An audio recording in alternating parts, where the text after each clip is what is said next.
dhiigaaf lafee ilmaan Oromoo dhugoma jedhee amana. Dhaggeeffattoota isaas waa'ee gama qaalii kanaaf kakaasuuf carraaqa. Kun raadiyoo sagalee walabummaa Oromiyaati.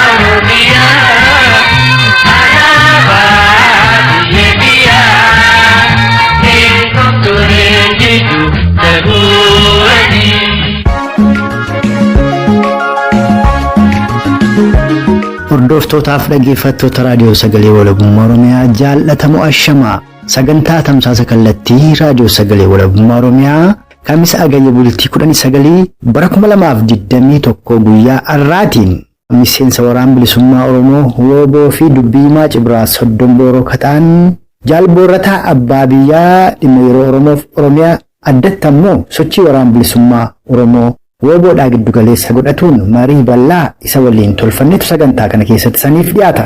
Akkuma yaadatamu waraanni bilisummaa Oromoo Wooboon bobbaa addaa Agayya bultii 8 bara 2021 irraa qabee labsuudhaan lixa giddu galeessa kibba akkasumas kaaba Oromiyaa konyaa Walloo baa Oromiyaa akka waliigalaa guutuu Oromiyaa keessattuu tarkaanfii fi duula jabaa geggeessaa jira. Injifannoo boonsaas galmeessaa jira. Isa kanas akka guutuu Oromiyaatti qoratuudhaaf rakkoo neetwoorkii bilbilaadhaa akka guutuu biyyaattuu waan jiruufi bakka cufa bilbilee odeeffatuuf yeroo dheeraaf tattaafataa turrellee ittiin milkoomne haa ta'uti har'aaf gara kibba Oromiyaa godina Gujii ba'aatti bilbiluun Dubbiimaa waraana bilisummaa Oromoo Wooboo Cibraa Soddonbooroo Kataan keessummaa raadiyoo sagalee walabummaa Oromiyaa tolfanne qabannee dhiyaanneerra. Turtiin keessa nagamaa kuffii keenyaatti nu faana haa ta'u. Muuziqaa coomsaa kana booda sududumaan marii Dubbiimaa Cibraa Soddonbooroo jaalboorrataa abbaa biyyaa waliin tolfannetu isiniif dhiyaataa ni faana tura.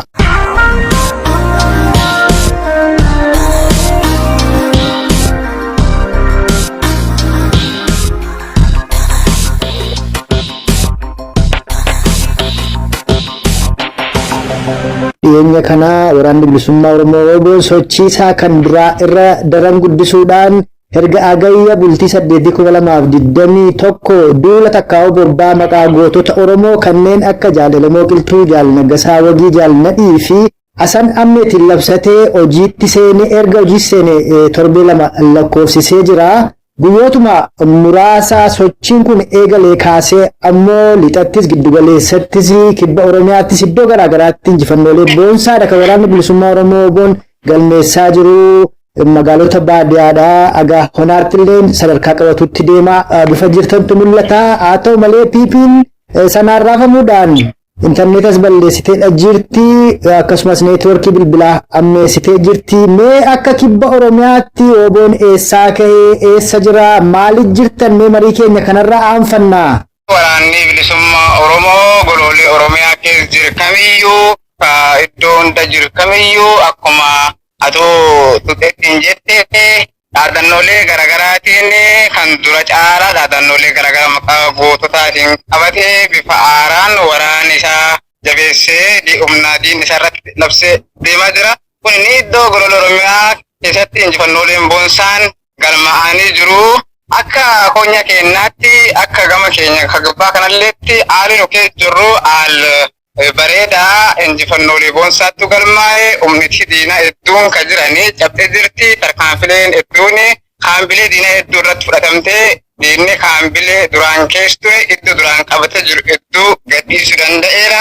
Baqatee sodaan guddoon keessatti uumamtee raafamee iddoo aanaalee fi gandoottan hedduu jiran kan duraan qottuma godhatee uummata keenya iraarsaa ture baqatee gadhiisuudhaan gara iddoo tokko tokkaan tuqaa guddichi tokkotti deebiif kanaan jira. Iddoon tuqaa guddicha jiran sanittiyyuu sodaa fi halkaniif guyyaa olmaa bultii dadhabanii raafam guddaa keessa jiru waan haamilee qabaatiyyuu miti.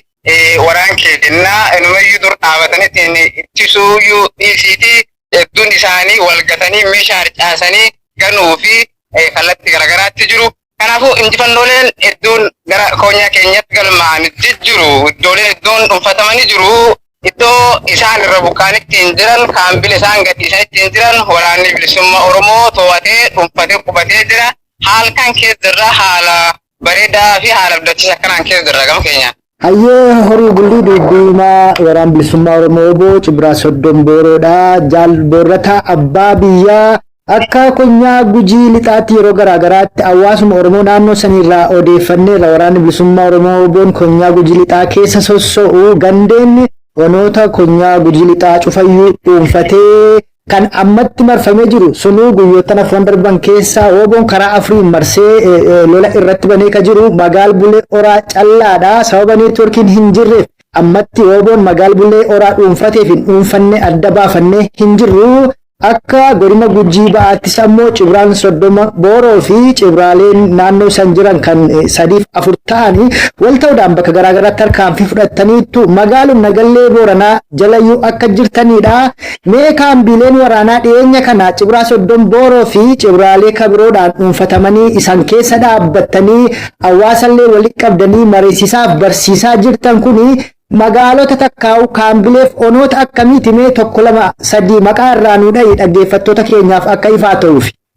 Kunni bareedaa akka Oboo zoonii kibbaa gara konyaa Gujii ba'aatti Cibraan Soddom Boorooti, Cibraa Odaa Doolaa akkasumas Cibraan Laggibee ulfaan hundayyuu waliin ta'uun tarkaanfii boonsaa diin irratti fudhatanittiin iddoolee hedduu qabachuu danda'anii jiranii yookaan qabachuu dandeenye jirra.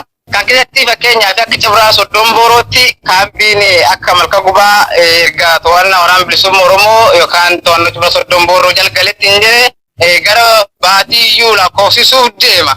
Kan dhiyeenya kana ammoo iddoo yeroo hedduu fi kuufamee diinaa hedduun irratti wal ta'ee diinni yeroo dheeraaf qabatee uummata keenya iraarsaa ture kan lollis yeroo baay'ee itti deddeebi'aa ture kan inni achirratti lolli yeroo hedduu gaggeeffamee irratti wal morkii fi dhaadannooleen garaagaraa gaggeeffamee waraana PP fi waraana bilisummaa Oromoo jidduutti lolli cimaan deemaa ture. Kaambiin magaal bulbul kaambiin guddichi kaambiin magaal bulbul to'annoo waraana bilisummaa Oromoo jalqabe jira.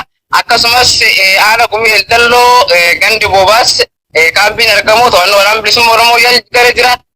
Akka dhungoo fuloo simmintoo dhaqaqallaa kanneen jijjiiraman kaambileen hedduun to'annoo waraana bilisummaa Oromoo jalqabanii jiru. Akkasumas gara Cibra Odaa Doolaatiinis kaambileen akka Jiddoolaa, Saraansar, Armaan, Goorodoolaa, Waadara jalatti kan argaman kaambileen hedduun to'annoo waraana bilisummaa Oromoo jalqabanii jiru. Kanaafiyyuu diinni kaambileen kun hundayyuu kaambilee jajjaboo warri humna isaanii achitti kuufatee achitti tursee uummata keenyaan iraarsaa ture kan warri dhaadachaa ture akka waan humna jabaa qabanitti humna waan qaban iddoolee kan kanatti raabsanii uummata keenyaa miidhaa garaagara irraan gahaa turan akkasumas sochii waraan keenyaa ugguruuf yookaan waraan keenya cabsuuf sochiilee garaagaraa godhaa turan. Guutuun humni diina kun hundayyuu laafattee cabtee iddoo kan guutuu gadhiisanii jiru. Iddoon akkana kun ni jiran kan hafanis hedduutu jira. Hayyee bareedaa qabxii jalqabaa keessatti humni diinaadhaa kaambilee jiran hedduu isaa lakkisuudhaan dheetee ammoo bakka tokkotti walitti qabamee jiraa jette kaambii isaan amma yeroof itti walitti qabamanii jiran kun kan magaalaa Nagallee Booranaa keessatti argamu Arbaarettenyaa Kifilxoor jedhan sana yoo san ta'e sanirraas ammoo Oboon kiiloomeetira 3-7 waan hin caalle irratti akka argamuuf dhiyeenyuma kana naannoo sanatti tarkaanfii fudhatu keessantu dhaga'ama. Mee eessa bakki diinni itti walitti qabamee jiru kun?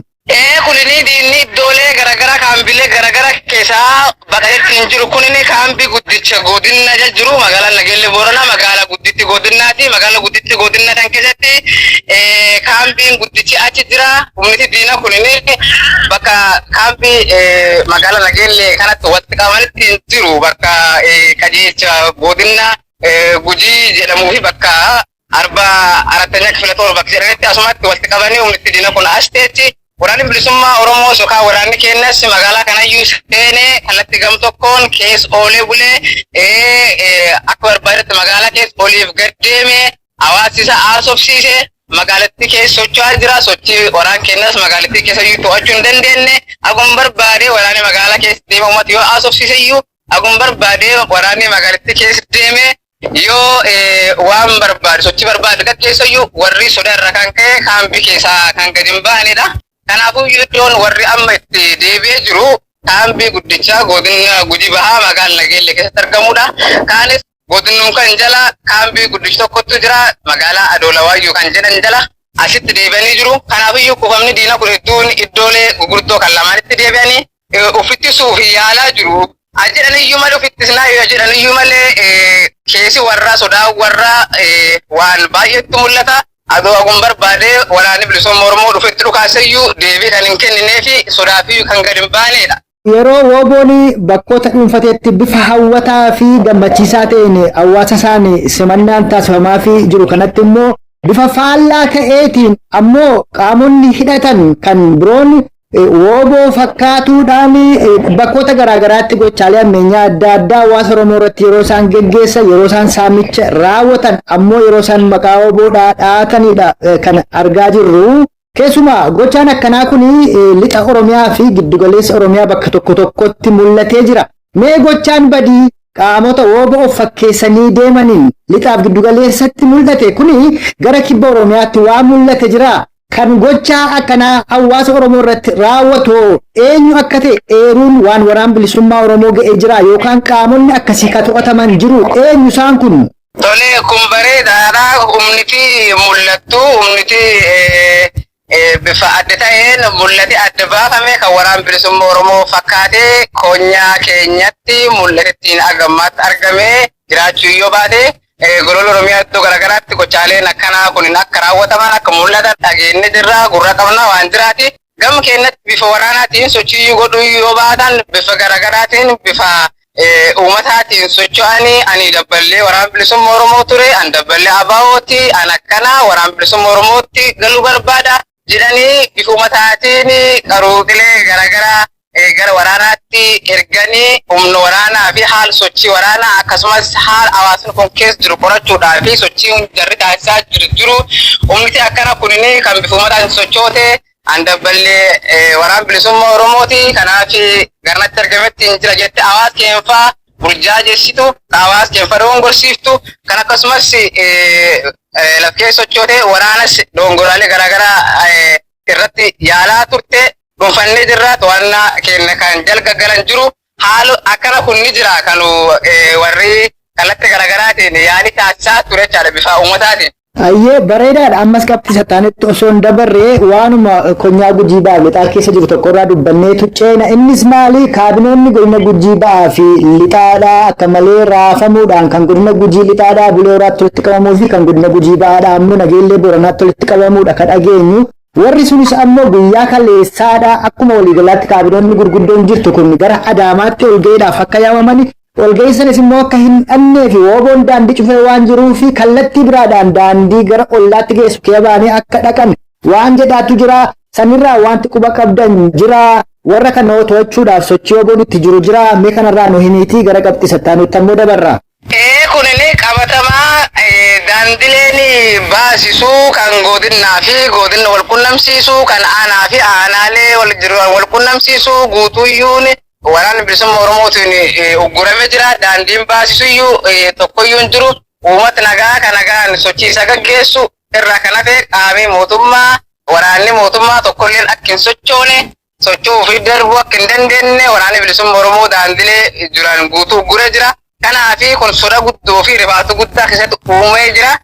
Daandilee gurguddoo fakkeenyaa fi mooyyalirraa kallattii Bulee Horaa Armaanii kallattii gara naannoo kibbaa kanaan armaan gara Dillaa fi Hawaasaa geessu guutuu waraanni bilisummaa Oromoo kallattii gamu hundatti iyyuu kutee daandiin kun cufaadha. Akkasumas kaampii guddicha reefu jenne kan godina Gujii magaalaa Nageellee Booranaatti argamu karaan guddichi achirraa ka'ee kallattii Finfinneetti qajeelchuu kunis iddoo hedduutti waraana bilisummaa Oromootiin addaan citee to'annaa waraana bilisummaa Oromoo gara jira.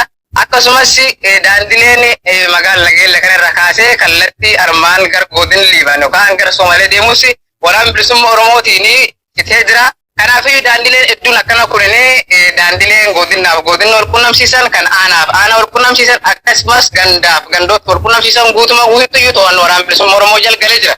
Waan waraana bilisummaa Oromoo fakkeessanii hawaasa Oromoo bobbaasuuf saamsisuu kana karaawwatu warruma qaama mootummaa Koloneel Abiy ta'uun beekamaadha.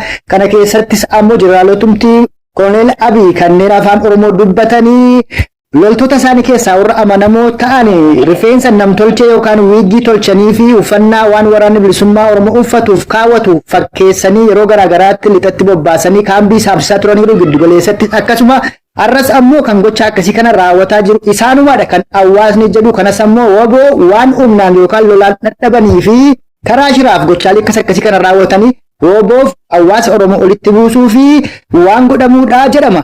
Arra woboo fi hawaasni Oromoo isin keessa socho'aa jirtan isin barsiisaadha jirtan akkamittiin wal fudhattanii jirtu hawaasni maal isiniin jedhaa jira isinoo hawaasa maal barsiisaa jirtuun gaaffii keenya kaduraati itti aansuudhaan immoo dhimma waraanni bilisummaa Oromoo woboon warra TPLF waliin waraana irratti yookaan wal dhaga'uudhaan woboon warra TPLF fi farda ta'eetu Oromiyaa dhuunfachiisuuf deemaa jira isa jedhan fi olola saniin deemaa jiru irratti immoo qabxii ittaanu keessatti kaafannaa jalqaba akkamii wal dhaga'aa jirtan hawaasa Oromoo bal'aa waliin maal barsiisaa jirtu hawaasni Oromoo akkamii isinirraa fudhataa jira waan barsiiftan. Tole bareeda galatoomii kunini silaafuu carraaqaa jirti warri TP kunini carraaquma jirti akka silaafuu carraattuun oomach qaqqabatti jedhan ka warri gochaa jiruu fi ka warri ololaa jiru akkasumas dubbachaa jiru carraaqina malee homaa warri haamilee tokkollee iyyuu qabu abdii kutannaa guddaa keessa jira abdii kutatee jira carraaqii warra kanaanii immoo bifa garagaraatti waraan bilisummaa irratti ololani hawaasaa fi waraan kana wal dhabsiisuuf yookaan dudduutti galchuuf gochaalee warri irraa wanne waraan bilisummaa Oromoo fakkeessanitti gochaaleen badii garagaraa kan isaan raawwachaa hin jirtu. Kanammoo iddoolee garagaraa duraan warri qabatee yookaan dhuunfatee hawaasa keenya burjaajessaa ture, hawaasa keenya dogongorsiisaa ture, hawaasa keenya irratti dhiibbaalee garagaraa tolchaa ture. Waraanni bilisummaa Oromoo itti dhiyeennaan qabatee waan jiruuf uummati keenya hawaasi keenya ka eeriyaa san jiru ka eeriyaa nu jiru yookaan eeriyaa duraan kaambiin diinaa tursun jiru guutumaa guutuutti akkuma atu jettee waraanni bilisummaa Oromoo walitti dhiyeenya jaba qabu hariiroo jaba qabu hariiroo cimaa qabu hawaasi keenyas bifa oowwaa ta'ee fi bifa ajaa'ibsiisaa fi nama onnachiisuun waraanni bilisummaa Oromoo simachuu danda'ee jira.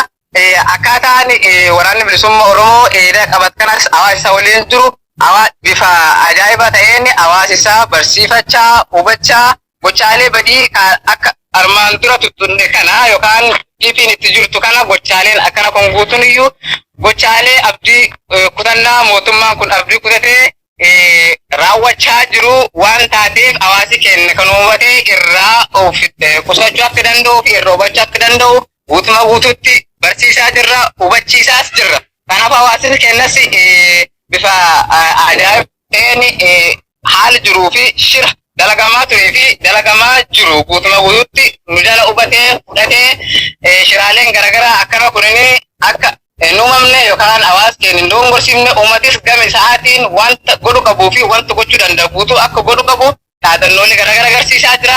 Kanaaf bifa ajaa'ibaa kanaan barsiisaas jirra hubachiisaas jirra. Hayyee gara qabxii sattaanutti gaa yeroo ceenu ajajoonni olaanoon ABO woboodhaa fi warri TDF wal dhaga'uudhaan karaa miidiyaadhaas ibsa baasaniiru waliigalteen yookaan walii dhageettiin sunis immoo waraanaan wal tumsuudhaa warri sun biyya isaanii Tigraay keessatti woboon Oromoof Oromiyaa keessatti akka ta'e san ibsame waan ta'eef keessa hin deebinu ammoo olola dhiyeenya kana miidiyaadhaa qondaaltonni PPdhaa ololaa jirantu jira. Woboon yookaan takkaa'u ABO'n akkuma bira 1992 warra TPLF fe'atee dhufee Oromoof Oromiyaadha nyaachisee ofii bee arras sanatti jiru jedhaniitu olola garaagaraadha oofaadha jiranii haa ta'uti kana kan kuffisu akeekaaf galma qabsoo bilisummaa Oromoo woboon arra qabatee jirudha. Isin maaliif qabsa'aa jirtu galmi qabsoo bilisummaa Oromoo eessa woboon maaliif qabsa'aa jira hawaasa isaas maal barsiisaa jira kanuma nuu ibsi. Tole kun dhugaadha. Silaa akeekaa fi galmi qabsoo bilisummaa Oromoo waan arra aaraa bocamee miti waan duraanii jiraatiif karaadha waan dhokataa iyyuu miti.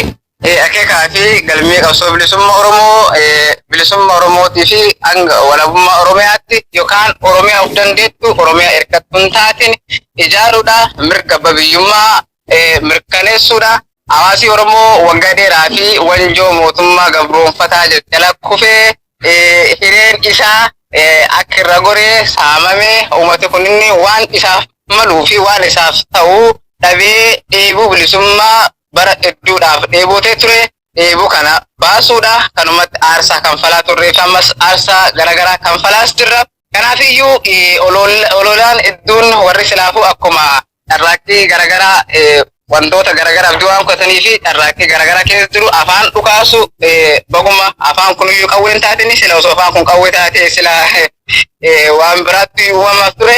Kanaaf akeekaa fi kaayoon qabsoo bilisummaa Oromoo Oromiyaaf dandeettu Oromiyaa hirkattuun taatin harka keeyyannaa yookaan giddu galfannaa qaama kamiyyuun alatti uummati Oromoo of danda'ee lafisaa uummata isaa bulchuu fi biyyattii isaa ijaarrachuu akka danda'u kaayoo fi akeekee qabsoo bilisummaa Oromoo. Kanuma kanaafiyyuu oloolaan isaan kallattii garaagaraatiin waan waliigaltee TPLF fi waraanni bilisummaa Oromoo waliigalee jettee oloon garaagaraa afarsaa jirti. Kun ammayyuu oloolaan jiruu fi akkaataa isheen ololaa jirtu akka inni soobitee fi waan dhara ta'ee namni hedduun hubatee jira. Hawaasi kennallee kan hubachuu qaba. Waliigalteen kun namni ittiin jiru TPLF fi waraanni bilisummaa Oromoo qofa yoo taane riqootonni sirnicha tortora kan jala bulaa jiran yookaan biyyatti kan jala jiran guutuun kana mirgi isaanii sarbame, kana mirgi isaanii dhiitame, kan sabi isaanii cunqurfame guutuun bilisummaa dheebotan